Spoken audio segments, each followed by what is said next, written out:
Hola, mi nombre es Alexandra Zamora y te doy una muy cálida bienvenida a este estudio de la palabra de Dios. Continuamos en este estudio exhaustivo de verso por verso, palabra por palabra, donde vemos varios temas, muchas veces en un mismo capítulo, como en esta oportunidad, en el libro de Hechos, en el capítulo 11. Este capítulo en el cual podremos presenciar a través del estudio el nacimiento de la Iglesia Universal. Algo muy interesante porque muchas veces creemos que la Iglesia Universal nace por allá en el siglo XIII, XV, XVI, pero no, la Iglesia Universal nace en el primer siglo, en Antioquía. Así que entremos en el texto y juntos estudiemos a ver qué nos dice la palabra de Dios y cómo el Espíritu Santo quiere que nosotros nos acerquemos a estos acontecimientos históricos que cambiaron la historia de la humanidad. Bueno, sin más, vamos a continuar. Te recuerdo suscribirte al canal, darle un like a la campanita si te gustan nuestros estudios y sin más, continuamos. Entonces, como les compartía, regresamos al libro de Hechos, Hechos de los Apóstoles, este libro que muchas veces hemos comentado que debería llamarse Hechos del Espíritu Santo, porque en realidad todo el libro habla de cosas maravillosas de Dios irrumpiendo en el plano natural a través del Espíritu Santo. Y hoy continuamos con el capítulo 11. Este es un capítulo que es en realidad continuación del capítulo 10, o más bien el 10 y el 11 son una unidad literaria. Sí, lo hemos dividido para poderlo estudiar, ya que sería mucho poner el 10 y el 11 juntos, pero en realidad, si usted lo lee, es como si fuera una sola unidad literaria, es una sola historia. Y como todas las historias que tenemos en el libro de Hechos, pues vamos a encontrar varios temas. Como señal de introducción, recordamos solamente de manera muy rápida y muy breve lo que ya estudiamos en los capítulos anteriores. De los capítulos 1 al 6, el libro de Hechos se refiere a la evangelización en Jerusalén. ¿Recuerdan? Toda la historia de Pedro, de Juan, en el templo, la cárcel, los sacaban, etcétera. Luego inicia la persecución en el capítulo 7 y recordamos que Felipe se va para Samaria y entonces se evangeliza en Samaria. Muchas personas se vuelven a Dios en Samaria. La historia de el etíope, recordarán que fue bautizado de una manera bien especial. Y luego sigue la conversión de Saulo de Tarso, ya en el capítulo 9, que tiene aquella experiencia en que va a perseguir a la iglesia que está en Damasco y en la entrada a Damasco tiene una experiencia sobrenatural con Dios, queda ciego y Dios manda a una persona que ore por él y le devuelva la vista. Y esa historia tan linda sobre la conversión de Saulo y tan diferente del etíope y tan diferente de otros casos más que encontramos en el resto de los capítulos. Bueno, y también parte del capítulo 9 y el 10 fue la evangelización de Judea. Ya el evangelio sale de Jerusalén. ¿Cómo sale el evangelio? Bueno, sale a través de Pedro.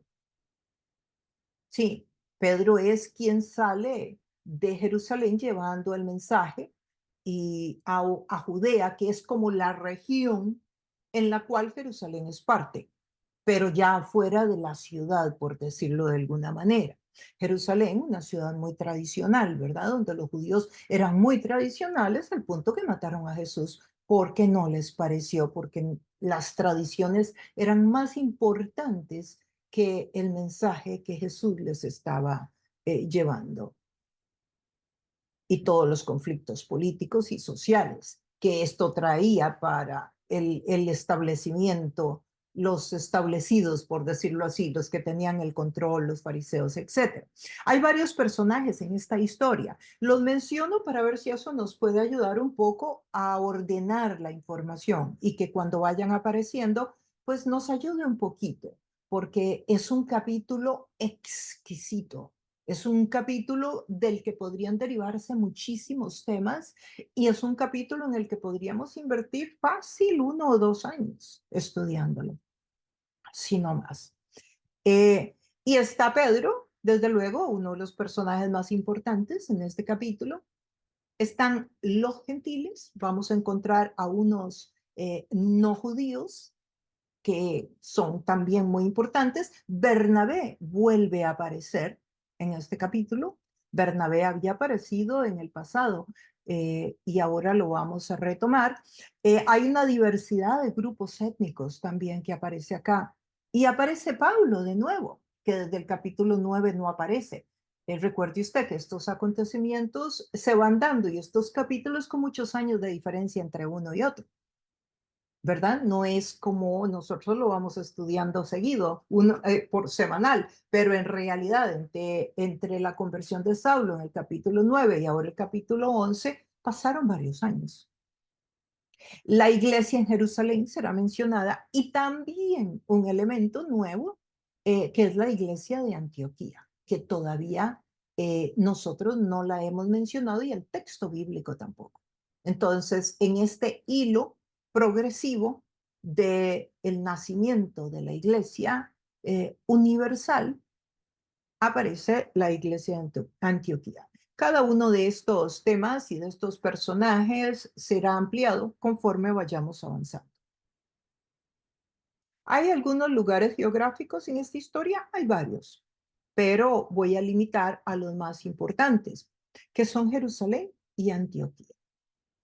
Pero el lugar, de nuevo, que va a sonar más fuerte para nosotros hoy será Antioquía. Y un poquito, solo para recordar cómo es que el Evangelio sale de Jerusalén. Bueno, Pedro va a Lidia, luego va a Job, que Job, ese pueblo que ven ahí, es precisamente un lugar que está cerca de Tel Aviv, la capital de Jerusalén hoy, de Israel hoy, que la capital de Israel no es Jerusalén. Jerusalén es la parte religiosa, es una ciudad muy linda, antigua, pero Tel Aviv es la capital de Israel. Y luego, estando en Job, él sube a Cesarea. En Job, él está ahí con un curtidor de pieles, recordarán ustedes, y es donde recibe aquella visión, donde la sábana baja. Él ve una sábana, tiene una visión sobrenatural en la cual ve una sábana con animales impuros y Dios le dice que puede comer de todos ellos. Y terminando esa visión, le tocan el timbre de la puerta y resulta que son unos hombres que han sido mandados por Cornelio, un romano gentil que tuvo una visitación de un ángel allá en Cesarea. Y Dios le dice que mande a buscar a un Pedro que está en Job. Y esto es lo que está sucediendo acá. Esto es parte de lo que estudiamos en el capítulo 10. Ahora vamos a mencionar en este capítulo Antioquía. Quiero que por favor le pongan atención en dónde está. Entonces, vean qué interesante. Aquí está Cesarea, lo ven aquí abajo. Y todo esto es los pueblos que se encuentran entre Cesarea, donde está Cornelio y donde tiene ese encuentro tan importante, Pedro, esa experiencia de ver a un gentil romano lleno del Espíritu Santo junto con toda la familia, que es algo completamente nuevo para Pedro. Y todos estos son los pueblos que están hasta Antioquía, que Antioquía es una ciudad que estaría hoy en el borde, en el límite, en la frontera entre Israel y lo que sería Líbano hoy. Posiblemente es el lugar donde hoy estamos viendo que están en guerra con Líbano y con estos grupos que están en guerra con Israel.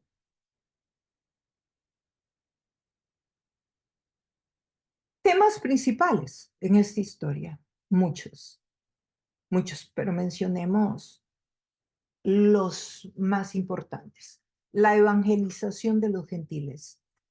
Si el evangelio sale de Jerusalén, Jerusalén es de judíos. Y salió a Judea, y no solo salió a Judea, sino que ahora llega a Antioquía. Y ya pronto veremos qué es Antioquía, qué tan gentil es Antioquía, qué tan fuera de todo lo que es judío es Antioquía y por qué. Los epicentros se mueven. ¿Qué son los epicentros? Los epicentros son los centros de poder.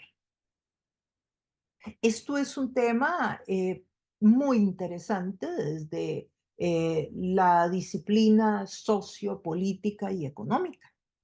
¿Por qué? Porque cuando los centros de poder se mueven, entonces hay cambios gigantescos, hay cambios de paradigma y vamos a poder observar esos cambios.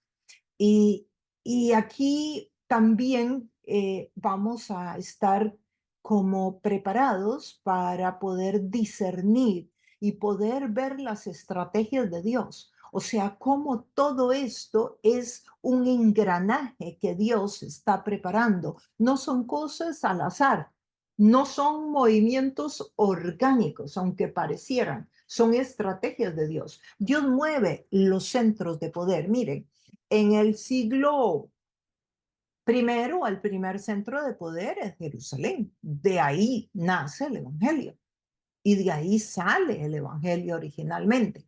Bueno, ese centro de poder se va a mover a Antioquía en este capítulo.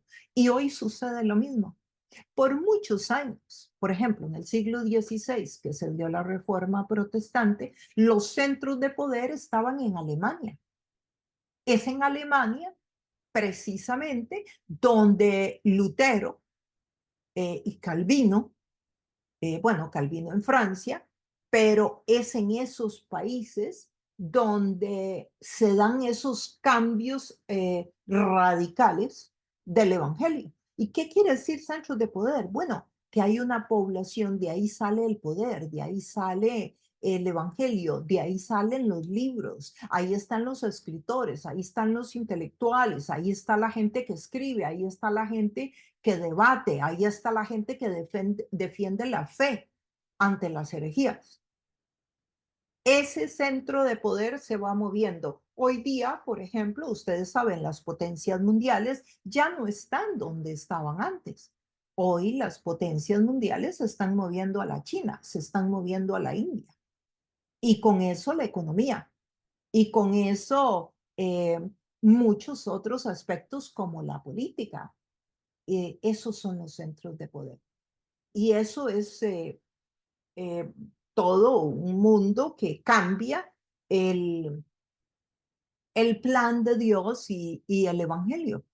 Lo vamos a ver pronto. La casa matriz del Evangelio se mueve de Jerusalén a Antioquía.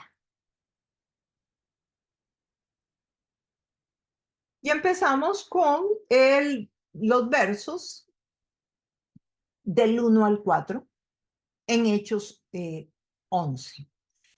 Los apóstoles y los hermanos de toda Judea, recordamos aquellos que Pedro estuvo visitando, se enteraron de que también los no judíos habían recibido la palabra de Dios. ¿Quiénes son esos no judíos? La familia de Cornelio.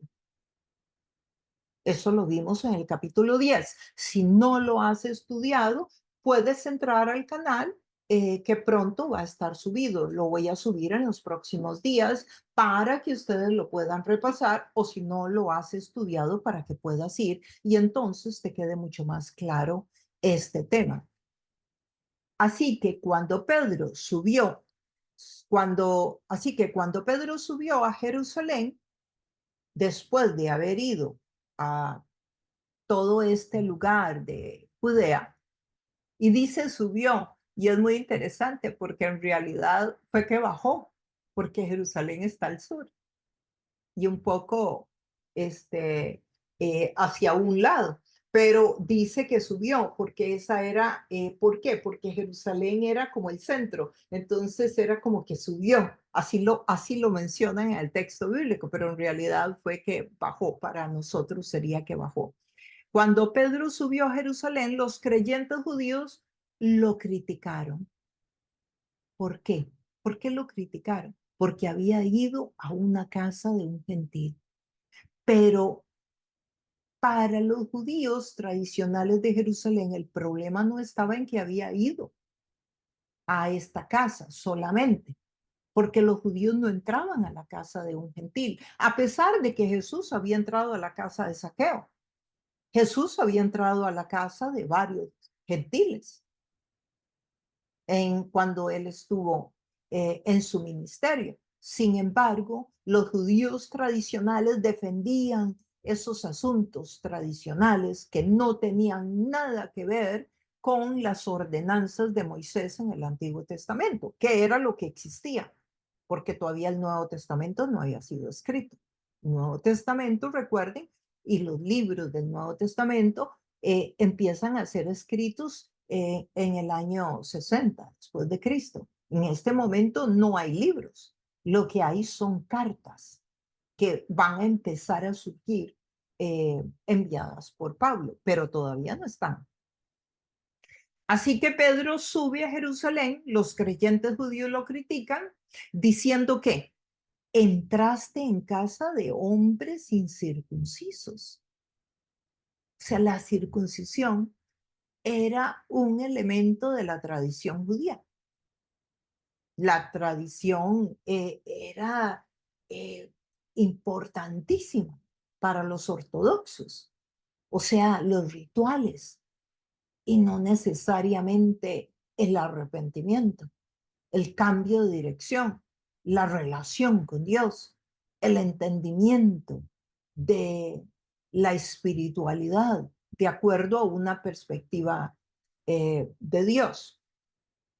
Y además, miren lo que dice, y además comiste con ellos.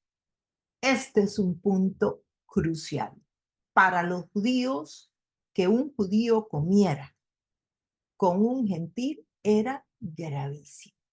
Era exactamente una herejía, una barbaridad. Y Pedro comió con ellos. Interesante, ¿verdad? Porque hoy día eh, la religión católica dice que Pedro fue el primer papa y que el papa hoy día es infalible, que no se equivoca. Eso significa infalible.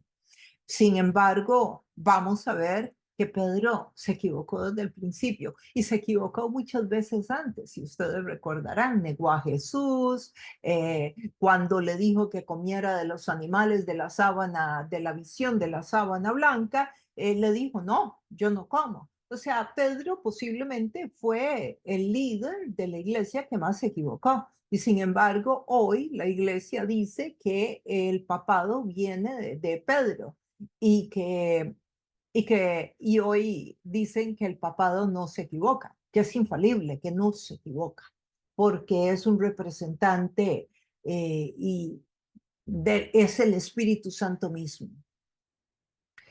Una cosa totalmente contradictoria, porque aquí vamos a ver que, que Pedro se equivoca y se equivoca muchas veces. Dice que entró ahí, entonces Pedro comenzó a explicarles paso a paso lo que había sucedido. Esta historia no la voy a mencionar porque está en el capítulo 10, que Pedro les explica que tuvo una visión, que cuando termina la visión le tocaron el timbre y que eran tres hombres y que le dijeron que Dios le había dicho que fuera para un de Cornelio y empieza a hacer toda esta explicación. Y no solo eso, sino que Pedro va con varios judíos, con testigos. Pedro ya olfateaba que esto le iba a causar problemas, porque era muy obvio, era una tradición muy fuerte que él no podía entrar a casa de Cornelio, que era un, un personaje muy importante del ejército romano, totalmente gentil, que sí tenía una disposición para aceptar la religión judía, pero no era judío, ni se había convertido, ni era un prosélito, ni mucho menos.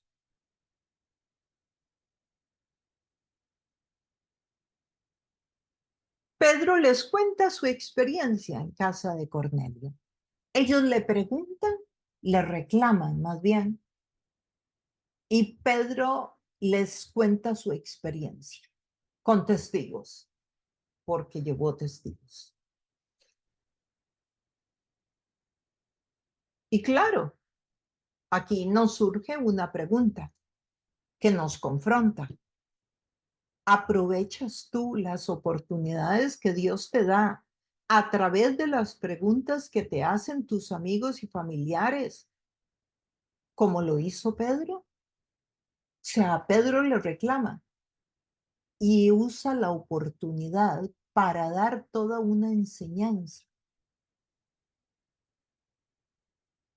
Queridos amigos y amigas, las preguntas que te hace una persona son oportunidades dadas por Dios. Y tú dirás, bueno, pero es que a veces no sé cómo explicarlo todo. Tienes que aprender a confiar en esa sabiduría de Dios, que tú empiezas a hablar y cuando te das cuenta te vas a sorprender porque viene de ti una sabiduría de ese manantial de agua viva que está dentro de ti. Y créeme que ese mensaje, esa explicación, esa educación va a dar fruto en algún momento. Tienes que confiar en Dios, no en ti, en Dios. Tienes que abrir la boca, tienes que hablar del Evangelio, porque Dios te va a respaldar. Aunque la persona parezca perdida, que no entiende y te salga con una barbaridad, créeme, porque la palabra de Dios dice que cuando nosotros hablamos del Evangelio, nunca regresa vacía esa palabra, siempre va a dar fruto. Además, eso es lo que podemos hacer y lo que debemos hacer. El verso 5 dice que él estaba orando en la ciudad de Jope y tuvo un trance, una visión, y vio que el cielo descendía, del cielo descendía algo parecido a una gran sábana que suspendida por las cuatro puntas bajaba y él vio los animales. Por ahí empieza. Una locura, ¿verdad? Imagínate, imagínate, por favor, ponte en los zapatos de esos judíos que están escuchando esta visión que Pedro tuvo. O sea, una locura. ¿No te parece que muchas veces tu experiencia es como una locura o va a ser percibida como una locura por tus amigos y amigas? Bueno, Pedro lo hizo, pero también nótese que Pedro estaba orando y les está contando que estaba orando. Es en la oración donde Dios revela, es en la oración donde Dios habla. Entonces, la oración no es solamente que tú hables y que tú pidas. También en la oración se escucha. Se hace silencio, se escucha. Y además, si tú oras y le pides a Dios dirección, pues es para obedecerlo. Pero muchas veces oramos y le pedimos dirección a Dios y mm, nosotros nos quedamos pensando si verdaderamente me gusta la respuesta o no, cuando en realidad lo que tenemos que hacer es obedecer. Y esa valentía viene del Espíritu Santo, pero tienes que darle un chance. tienes que hacerlo. Y vas a ver resultados maravillosos, vas a ver a tu abuelita entender el evangelio, o por lo menos cuestionarse, reflexionar en los próximos días, o tu amiga, y ahí le va a quedar esa semilla, y esa semilla dará fruto en algún momento. Debe haber un descansar en Dios, y uno pues hace lo que puede y explica lo que puede mientras va creciendo en el conocimiento de la palabra. Y aquí nos brincamos todos esos capítulos porque esta es una repetición de la historia en el capítulo 10. Toda la historia de cuando llega un de Cornelio, de lo que hace, de que empieza a predicar y cuando empieza a hablarles y a explicarles el evangelio, resulta que Pedro es interrumpido por el Espíritu Santo y el Espíritu desciende y empiezan a hablar en lenguas y empiezan a quebrantarse y todos son llenos del Espíritu Santo. Qué maravilla, ¿verdad? Que Dios interrumpa cuando tú estás enseñando, que es ese momento en que tú estás enseñándole a alguien y la persona se quebranta. Y desde luego tienes que ser sabio para entender que el Espíritu Santo continuó con tu mensaje. Yo me he parado en un púlpito a hablar de Dios e inmediatamente el Espíritu desciende y he visto toda una congregación quebrantada llorando en el suelo, con las rodillas dobladas en el suelo. ¿Qué he hecho? Callarme. Porque ¿quién puede dar un mejor mensaje, yo o el Espíritu Santo?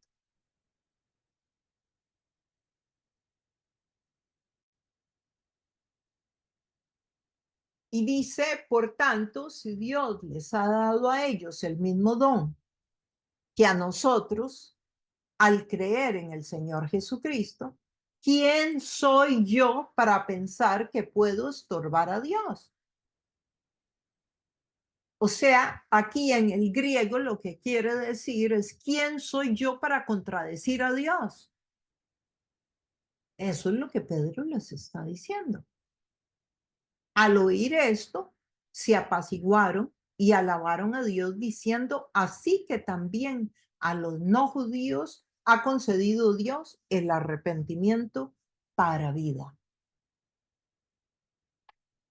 Lo entendieron, a pesar de que era una locura la historia que Pedro estaba contando, una locura para este pueblo, para este grupo tan cerrado. La iglesia en Antioquía.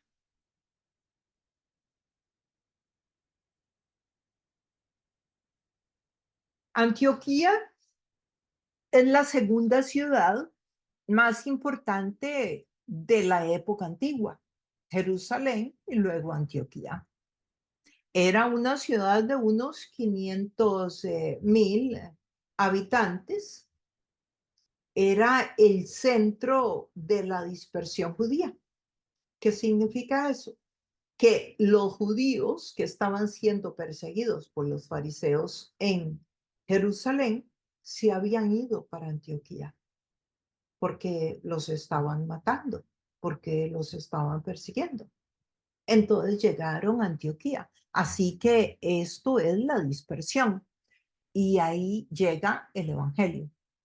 Entonces vemos que la persecución y también eh, la inmigración son instrumentos de Dios para llevar el Evangelio a otras naciones. De nuevo, el engranaje de Dios, el plan de Dios.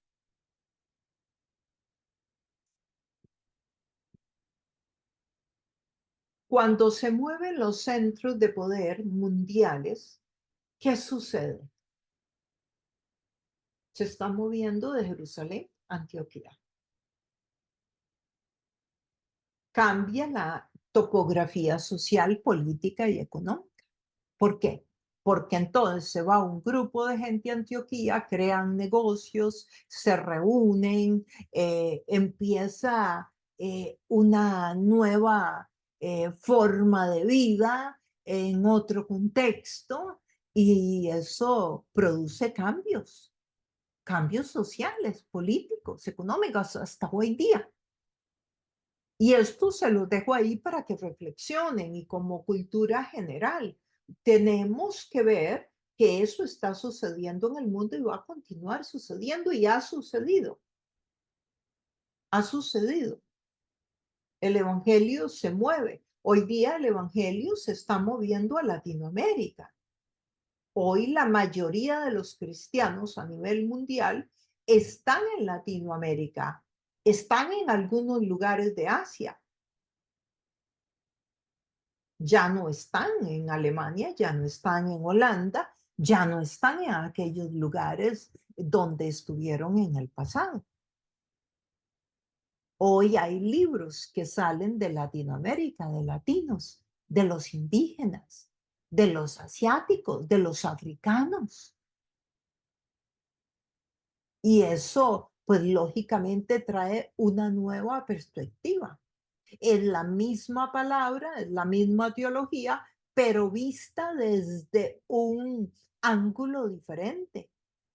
Es una mirada diferente del mismo evangelio. El evangelio no cambia, pero lo que sí cambia es la perspectiva. Como por ejemplo, ¿qué? Bueno, que cuando el evangelio estaba en el centro de poder en Estados Unidos, por ejemplo, en ese momento el evangelio, eh, los libros, todo el material para la iglesia, la teología, etcétera, tenía una perspectiva propia de la cultura occidental, la forma en cómo lo veían, los lentes de cómo lo ven. Pero ahora ya creció Latinoamérica, las misiones llegaron a Latinoamérica y ahora vemos personas que pensamos, que tenemos un pensamiento crítico y ya nos acercamos al texto y vemos cosas que los occidentales nunca vieron, pero están en el texto. ¿Qué sé yo? Un ejemplo, la samaritana. Para muchas personas y por años de años, el texto bíblico de la samaritana y el encuentro con Jesús, eh, lo que se habla y lo que se mencionaba era que la samaritana era una mujer que había tenido 5 maridos. Bueno, habemos personas como yo que lo que vemos es a una mujer empoderada, defendiendo su posición y en un diálogo teológico con Jesús. Eso es una perspectiva desde el género femenino. Y tú dirás, bueno, pero ¿cuál es la diferencia? Bueno, que la teología por muchos años partió del género masculino y la perspectiva de los hombres es muy diferente de las mujeres. Ellos veían a una mujer desordenada que había tenido 5 maridos. Yo veo a una mujer empoderada que se atreve a tener un diálogo con este rabí y a preguntarle y a cuestionarlo. Y Jesús le contesta, y Jesús la usa, y Jesús la manda a evangelizar a una mujer en Samaria. Pero por años no se veía, nadie lo veía, no se predicaba en las iglesias. Entonces las mujeres estábamos como las pecadoras, Eva, la que tentó a Adán, ahora la samaritana y ahora la mujer en adulterio, y todo se veía desde esa perspectiva. Hoy yo veo a la mujer en adulterio y ¿qué es lo que yo veo? Yo lo que veo es a un grupo de hombres que están castigando a una mujer y que quieren que Jesús le tire una piedra para poder matarla, pero ¿y dónde está el hombre? ¿O qué es que ella adulteraba sola? Pero el hombre no, ¿verdad? ¿Por qué? Porque era una teología desde los hombres. Así que usted debe desarrollar un pensamiento y no necesariamente decir amén a todo lo que le dicen. Pensar, analizar, desarrollar un pensamiento crítico, un análisis profundo del texto bíblico. Eso para hablar del tema de la mujer. Podemos hablar de los niños también, que tampoco eran considerados importantes en la época. Los muchas veces los dejaban comer por los animales porque no querían tener niños, sobre todo cuando eran mujeres también. Y muchos otros temas más. Se mueven los centros de poder y se mueve todo. Ahora, cuando se mueve todo, se debe cambiar las modalidades de cómo comunicar el evangelio. No se comunica el evangelio igual a alguien que va con un maletín negro en, eh, en Nueva York, en el mercado de valores de Nueva York. No se comunica igual que a un indígena que está en las montañas del Amazonas, o a una ama de casa, o a una abuelita. El evangelio se comunica diferente para que sea efectivo. Usted no le habla igual a todo el mundo, o por lo menos no debería. Y eso es lo que se llama comunicación transcultural, que es aprender a cómo comunicar el evangelio dependiendo del recipiente. No poner el centro en ti. O sea, yo lo comunico como yo creo que debe ser. No, yo lo comunico como es más factible que esa persona lo pueda entender. Eso es la comunicación transcultural, que es precisamente uno de mis áreas de concentración. Pablo es llevado eh, por Dios precisamente a una ciudad gentil, que es Antioquía. Antioquía era una ciudad completamente gentil, era una ciudad sumamente corrupta.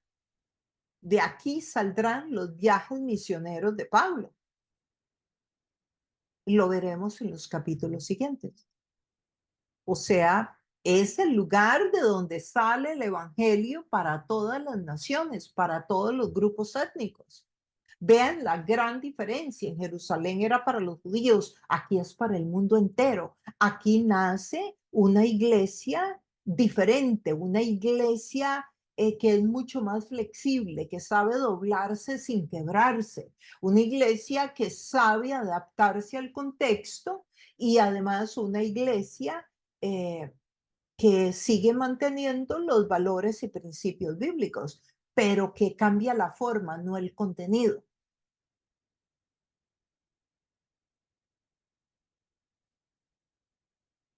El verso 19 dice, los que se habían dispersado a causa de la persecución que se desató por el caso de Esteban, llegaron hasta Fenicia, Chipre, Antioquía, sin anunciar a nadie el mensaje, excepto por los judíos. Por varios tiempos, ellos lo hicieron de esa manera.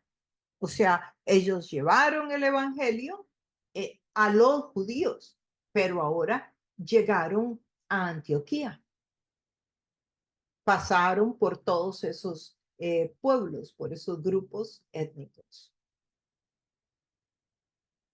El verso 20, esos grupos étnicos, por cierto, eran no judíos. Sin embargo, había entre ellos algunas personas de Chipre.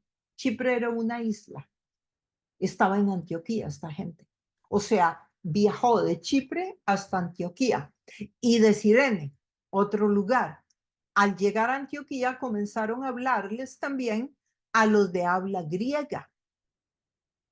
O sea, hablaban griego, no necesariamente hebreo o el arameo, que era el idioma del pueblo, porque el pueblo judío no hablaba hebreo. Hebreo era el idioma de los eruditos. Arameo era el idioma que hablaba el pueblo. Jesús hablaba arameo. lava sabactami, que es una frase que Jesús dice en la cruz antes de morir, es arameo. ¿Por qué hablaban arameo? Porque el pueblo judío estuvo cautivo, recuerdan, 500 años antes, en aquel cautiverio que tuvieron en Babilonia, y ese era el idioma. Después de estar 70 años, lógicamente las generaciones aprendieron ese idioma. Es como un latino que se viene a vivir a Estados Unidos. Después de ciertos años, el idioma que habla va a ser el inglés, sobre todo las nuevas generaciones que nacen acá. De la misma manera en el cautiverio. Dice, hablaron también a los de habla griega, anunciándoles las buenas nuevas acerca del Señor Jesús. El poder del Señor estaba con ellos. ¿Qué estaba con ellos? El poder del Señor. Ven que es el poder del Señor el que hace el cambio. ¿Qué hizo el cambio en ustedes? ¿He cambiado yo la palabra de Dios? ¿La he adaptado para ustedes? No, no, el contenido no lo he cambiado. Uso el PowerPoint, el vocabulario es mucho más contemporáneo. Yo no uso un vocabulario antiguo bíblico, no uso un vocabulario de iglesia, de amén, de Dios te bendiga. ¿Por qué? Porque yo estoy tratando con gente y con jóvenes modernos de esta época. Entonces les va a ser más fácil entender un vocabulario sencillo y plano como el que se habla todos los días. Entonces cambié la forma, me adapté. Eso es comunicación transcultural. Cómo comunicar efectivamente a los grupos étnicos de acuerdo a su cultura, a su generación, a su tiempo, a su época. El poder del Señor es el que ha respaldado. Usted está aquí por el poder del Señor, porque Dios ha respaldado las palabras. Dice, y un gran número creyó y se convirtió al Señor. Aquí vemos Antioquía y Cirene, las ciudades que les decía. El Evangelio llegó a Cirene, llegó a Cyprus, dice acá, pero en realidad es Cyprus, y llegó a Antioquía. O sea, primero llegó acá, y de ahí ellos viajaron allá. Interesante, ¿verdad? Y ese viajecito no era de una semana, ¿verdad? O sea, Dios moviendo gente, porque el Evangelio es un movimiento.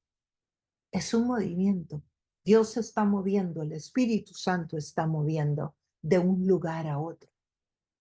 Entonces ven a Jerusalén y Antioquía la gran diferencia y la distancia, pero ven cómo el Evangelio dio la vueltita por acá y entonces los que llegaron a Antioquía eran gentiles, no necesariamente de Jerusalén, que eran tradicionales. Era gente que ya había entendido, que ya había sido flexible, que eran gentiles y entonces habían adaptado la forma, pero no el fondo ni el contenido bíblico.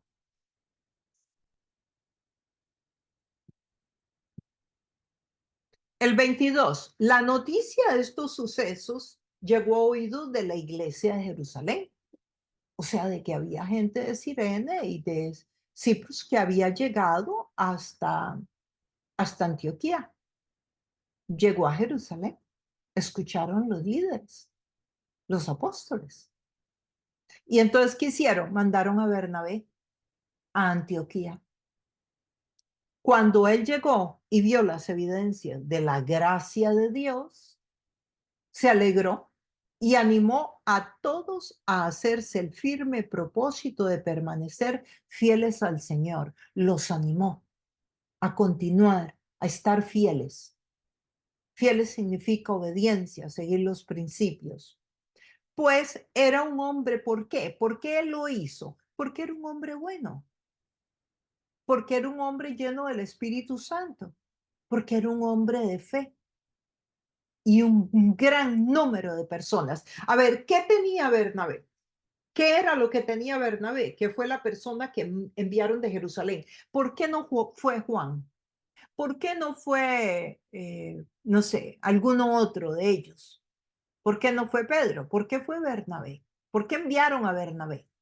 Bernabé era nadie. Bernabé no escribió ningún libro de la Biblia. Aparece por allá en el capítulo 6 porque la iglesia está pasando necesidad y él vende un terreno y lo dona a la iglesia. ¿Qué significa consolación? Bernabé, un hombre de consolación que anima, que acompaña. Eso es lo que significa su nombre. Y mucha gente acepta al Señor.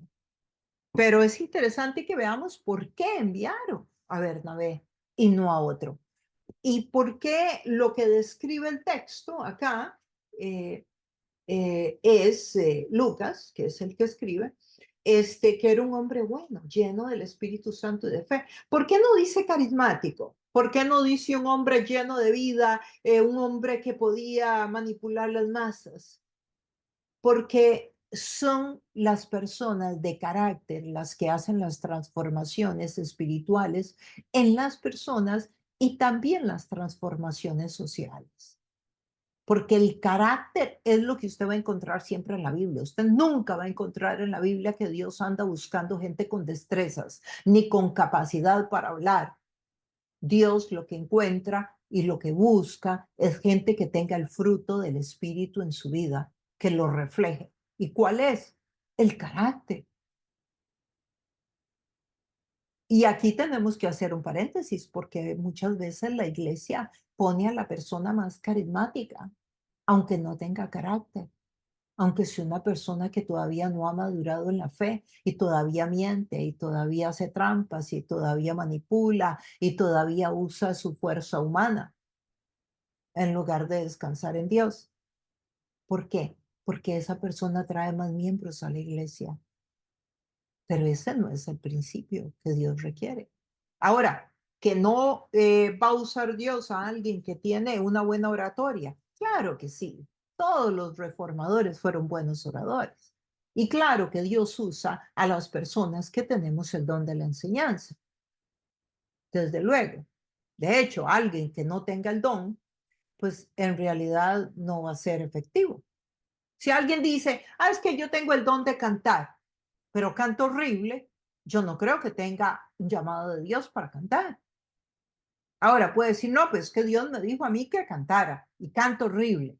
Pues si usted canta horrible, yo no creo que tenga el don de cantar, porque es que Dios al que llama capacita y le da el don. Tal vez tenga el don de cantar, pero será en el baño y solo. Dios va a respaldar el llamado con los dones. Y aquí lo vemos en Bernabé y lo vemos en todos los textos bíblicos, que el llamado y los dones vienen juntos. Entonces nadie puede decir que tiene un don, que tiene un llamado si no tiene el don.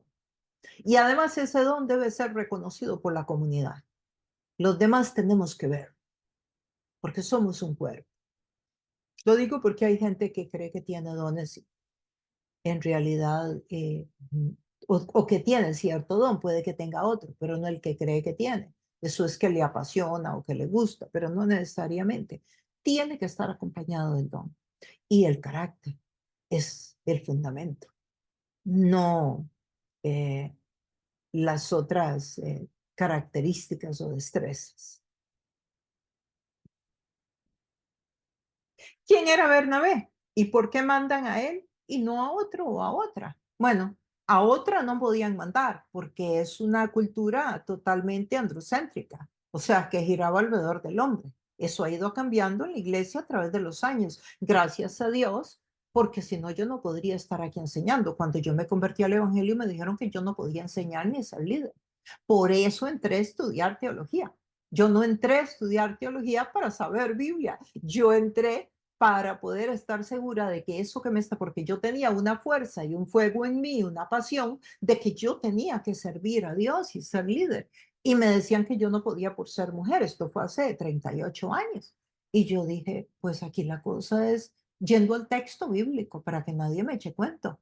Y me encontré en el texto bíblico que no era así, que yo sí podía servir a Dios y ser líder.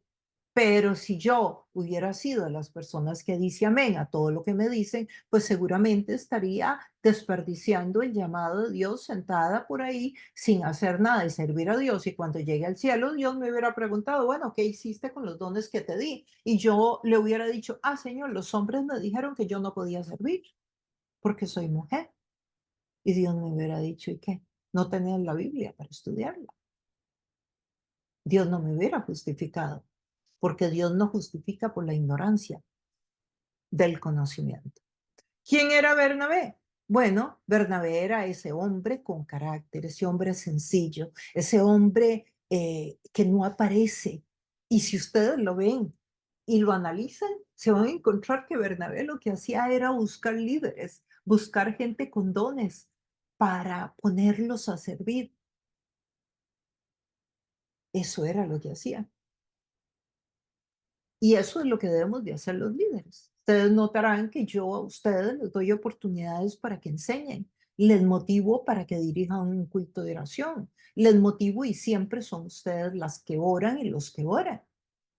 ¿Por qué? Porque mi deber como líder es multiplicarme en ustedes, es hacer discípulos, es darles oportunidades, es crear espacios para que ustedes vayan poniendo en práctica lo que van aprendiendo y entonces como un día Dios me abrió mi oportunidades, yo abrírselas a ustedes, en lugar de querer yo ser la protagonista y ser la única que enseñe, la única que habla y la única y la única y la única. Eso es totalmente contrario a Dios. Un buen maestro, un buen pastor siempre va a querer que sus ovejas florezcan.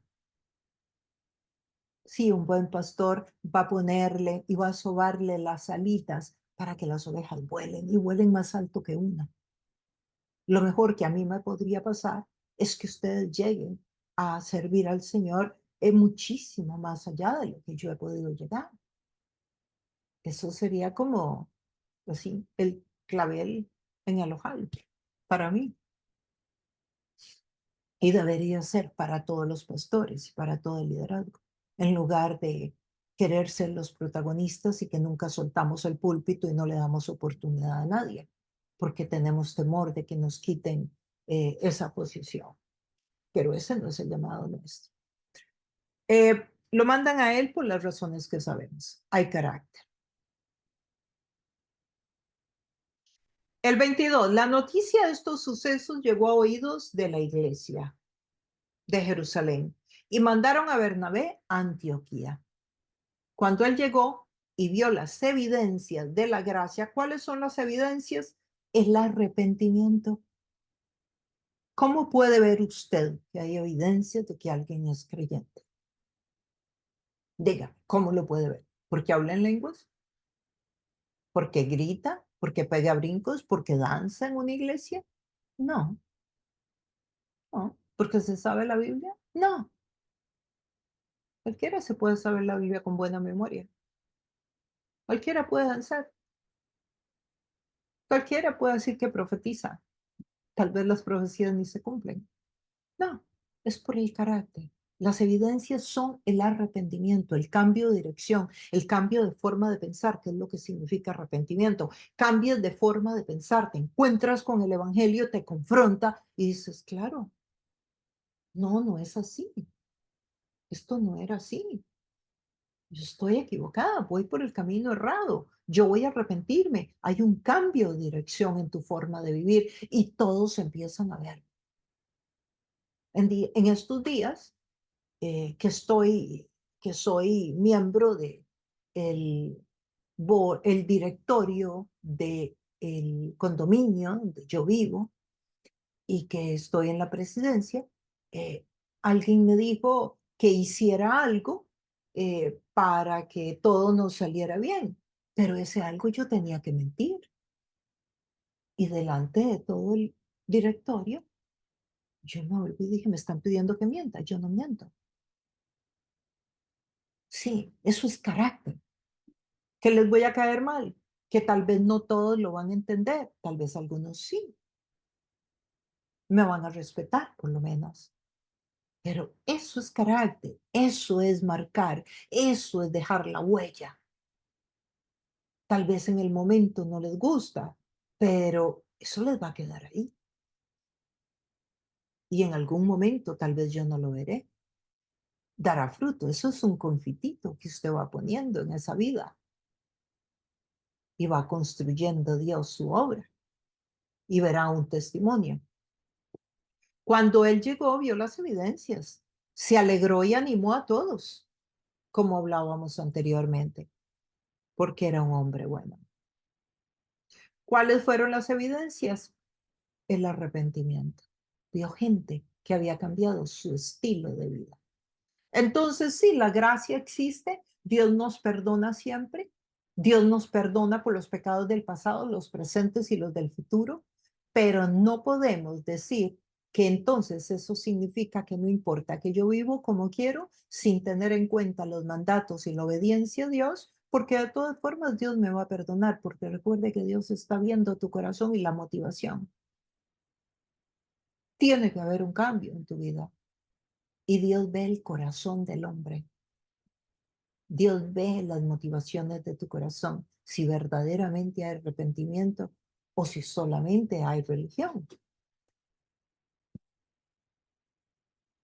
El 25, después partió Bernabé, ¿para dónde? Para Tarso. ¿Qué iba a hacer a Tarso? ¿Por qué se fue? Bueno, porque andaba en busca de Saulo. ¿Quién era Saulo? Pablo, que antiguamente se llamaba Saulo, y Dios le cambió el nombre. Y cuando lo encontró, o sea, lo encontró, lo tuvo que buscar, que Pablo estaba por ahí escondido. Acuérdese que nadie le creía que se había convertido. Los apóstoles no lo querían recibir. Le tenían miedo porque creían que era una artimaña para meterse, infiltrarse en la iglesia, así como un espía, y seguirlos matando, como había matado a los 10,000 o 11,000 creyentes antes de su conversión. Durante todo un año se reunieron. O sea, se quedó un tiempo en Tarso, aprovechó la oportunidad que estaba ahí. Recuerde que ese viajecito le llevó su tiempo, ¿verdad? Porque cada ciudad estaba muy distante una de la otra. Y dice que enseñaron a mucha gente. O sea, se unieron para trabajar un equipo. Y fue en Antioquía donde a los discípulos se les llamó cristianos por primera vez. Eso hace entonces Bernabé. Lo encuentra, enseñan ahí, busca a Pablo, pero se lo lleva a Antioquía. ¿Por qué se lo llevaría a Antioquía? ¿Por qué no lo dejó en Tarso? ¿Por qué se lo lleva? Y dice que ahí enseña y que ahí forman discípulos. Y nótese lo que dice. Fue en Antioquía donde a los discípulos se les llamó cristianos por primera vez. Esta palabra cristiano solo aparece 3 veces en el texto bíblico, por cierto. Y esta es la primera que se le llama cristiano. Entonces, usted quería saber cuándo se nos llamó cristianos. Aquí. Aquí es donde nace. No nace ni en la iglesia católica ni en la iglesia evangélica, nace en la iglesia primitiva, en Antioquía, que significaba discípulos de Cristo, seguidores de Cristo. Era parte de la cultura. Así era como se llamaba a alguien que seguía a un líder. El 25, después partió Bernabé para Tarso, ya lo leímos, perdón. ¿Por qué Bernabé va a buscar a Pablo para que le acompañara a Antioquía? Preguntas que debemos de hacerle al texto. ¿Por qué no fue a buscar a uno de los líderes formados, de los apóstoles, que habían sido formados por Jesús? ¿Por qué a Pablo, que encontró a Jesús por allá solo, que era un líder, digamos, contemporáneo en comparación con los apóstoles? Pudo haber llamado a Jerusalén y decir, hey, mándeme a, no sé, alguno de todos. Mándeme a Felipe, que estaba en Cesarea. Mándeme a alguno de los ya veteranos. No, es a Pablo a quien va a buscar. Y vamos a encontrar la respuesta a esta pregunta. Porque Dios andaba buscando un nuevo liderazgo, un liderazgo fresco, un liderazgo que pudiera entender el nuevo contexto. Habemos personas como yo que tenemos un llamado a la misión urbana, que significa que yo me muevo en mis aguas cuando estoy en la ciudad. Yo soy efectiva acercando a personas de la ciudad a Cristo. Pero posiblemente usted me mete en la selva y yo me voy a quejar de cada zancudo que me pica.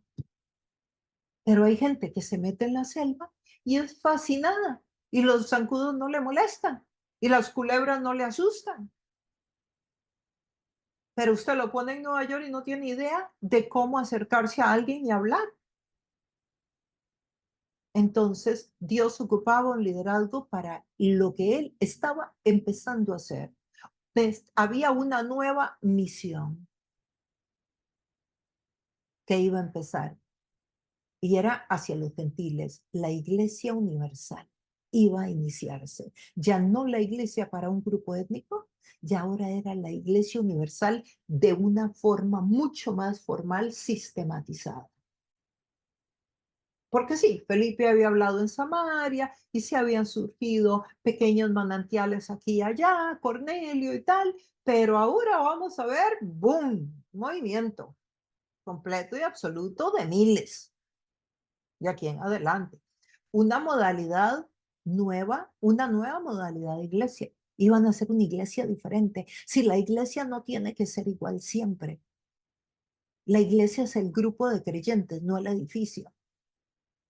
Ahora va a surgir una iglesia con una nueva modalidad adaptada al momento y a la época. Y esto es algo que lo guía el Espíritu Santo. Por eso la guianza, la oración del Espíritu Santo es muy importante para irse adaptando a los tiempos.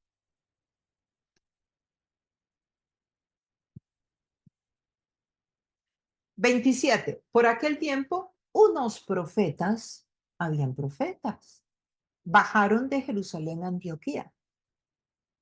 O sea, de Jerusalén fueron hasta Antioquía.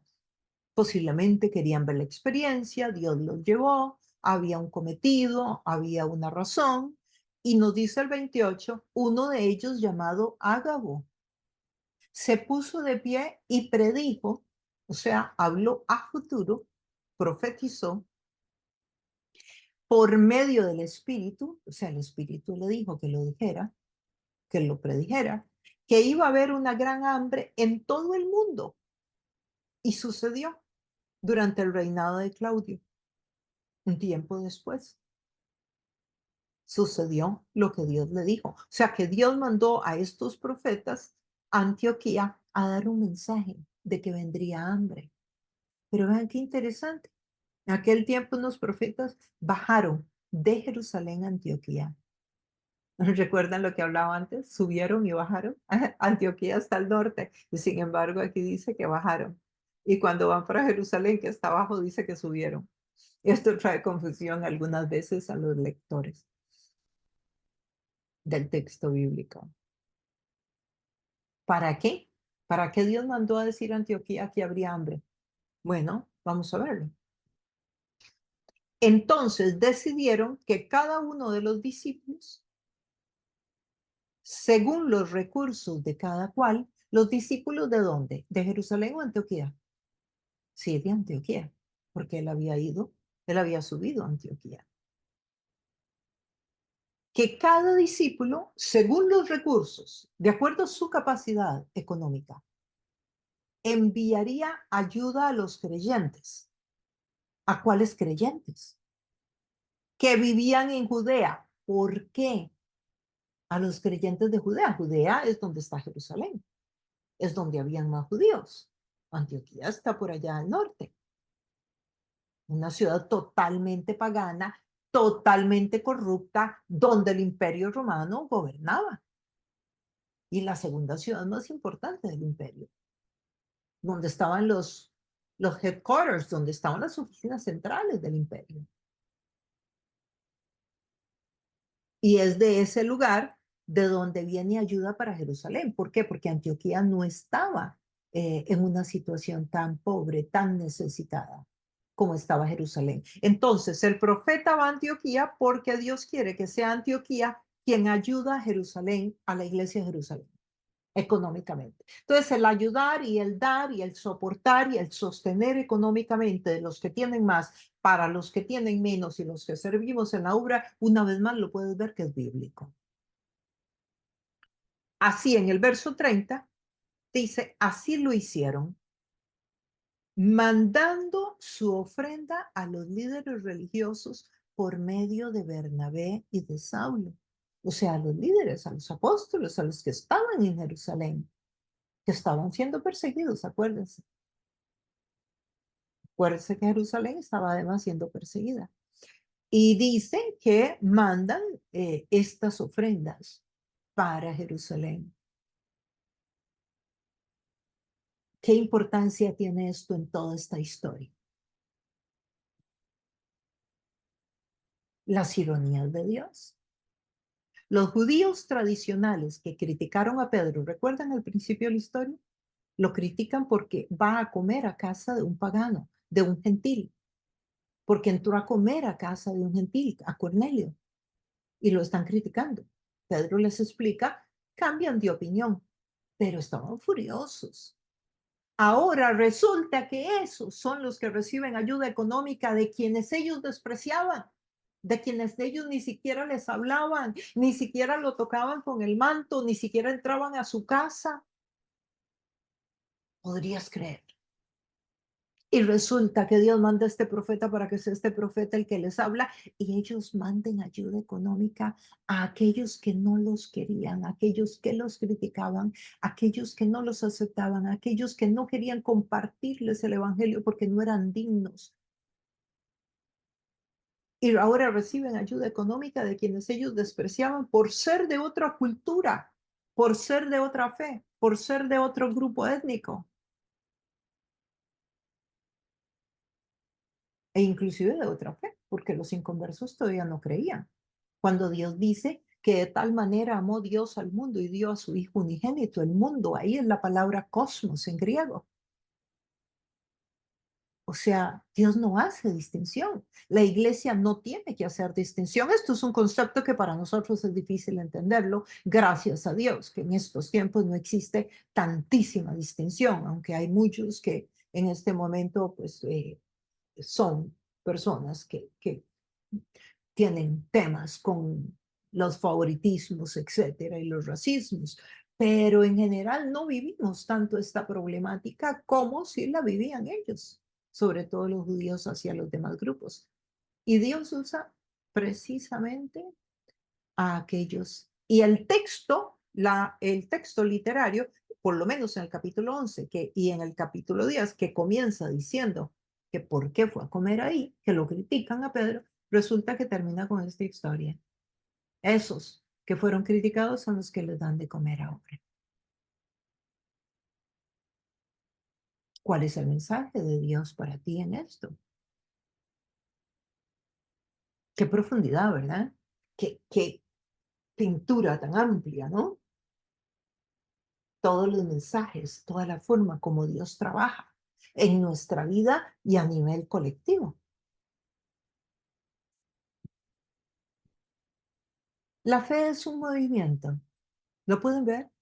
Jerusalén, Jope, Cesarea, Chipre, y ahí va Antioquía, y ahora de Antioquía a Jerusalén, y vamos a ver que de Antioquía salen todos los viajes de Pablo para todavía otras naciones, y llega a todo el mundo existente de la época. Esa es la iglesia universal. La iglesia universal no nace en el siglo XIII ni XIV, no, la iglesia universal nace en el siglo I. Ni siquiera hemos llegado al año 100 todavía. Esto ni siquiera es en el año 100. Estamos hablando del año 40, el año 50, después de Cristo. ¿Cómo inició? Con Jesucristo. Él es la piedra angular. De Él es que surge. Por eso toda la gloria y toda la honra son para Él. Él es Dios encarnado, hecho hombre. Él fue el que trajo el Evangelio. Él es la verdad. La verdad no es una cosa, la verdad es una persona. Usted quiere conocer la verdad, conozca a Jesús. Usted quiere conocer a Dios, conozca a Jesús. y va a conocer a Dios. Usted dirá, no, yo ya conozco a Dios. Si usted conoce a Dios, tiene que conocer a Jesús, porque la Biblia dice que Jesús es el camino, es la verdad y es la vida para llegar al Padre. No dice que Dios es el camino y es la vida para llegar a Jesús. Se conoce a Jesús y entonces se conoce a Dios.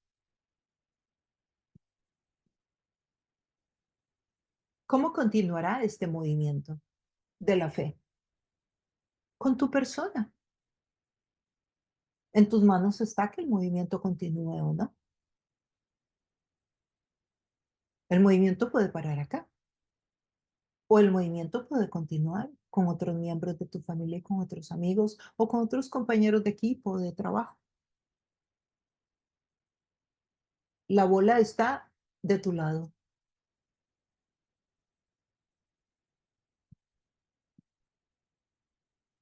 Acabamos de presenciar el nacimiento de la Iglesia Universal. Eso es lo que hemos estudiado en este día. Y somos nosotros los encargados. Somos nosotros los llamados. Qué engranaje, qué maravilla, ¿verdad? Qué montón de cruces hace Dios y cómo Él va armando y va moviendo, cómo ha ido moviendo las piezas en tu vida, también las ha ido moviendo en el mapa mundial de la iglesia. Y seguiremos escudriñando estos laberintos que nos van dejando un mensaje en el cual cada día es más claro y más colirio expuesto en nuestros ojos para que entendamos el pensamiento de Dios y las estrategias de Dios. Pueden ver cómo el Evangelio llega a Jerusalén, Jerusalén y los cristianos son perseguidos y Dios mueve el Evangelio para otro centro, en este caso Antioquía, que era la segunda ciudad más importante, que se convierte en la ciudad más importante del Evangelio a partir de este capítulo. Y además va alcanzando a otros grupos y a otra gente y va cambiando la modalidad de la iglesia. Si la iglesia es un organismo vivo, la iglesia no es una organización estática. Es un organismo vivo que va cambiando y se va adaptando como tú y yo. Cada día vamos creciendo y vamos entendiendo y eso va transformando nuestro ser interior y por lo tanto también nuestra forma de ver la vida y nuestra cosmovisión y nuestro entendimiento e inclusive nuestra inteligencia espiritual para poder comprender mejor los misterios del reino de Dios y ser más efectivos en la misión que Dios nos ha entregado de llevar el Evangelio a todas las naciones de la tierra. Que el Señor continúe agregando a nuestra vida conocimiento, sabiduría y ese discernimiento, eso que se necesita para poder entrar al texto y poder entender los misterios de Dios.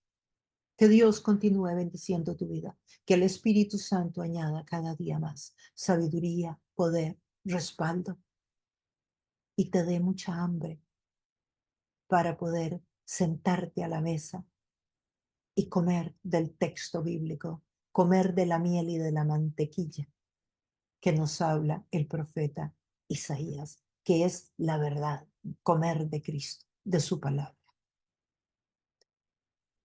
Bueno, si al principio no te registraste en el canal, no le diste clic a la campanita y este mensaje ha sido bueno para tu vida, te invitamos a que lo hagas ahora. Y desde luego que nos acompañes en el próximo estudio. Nos vemos pronto.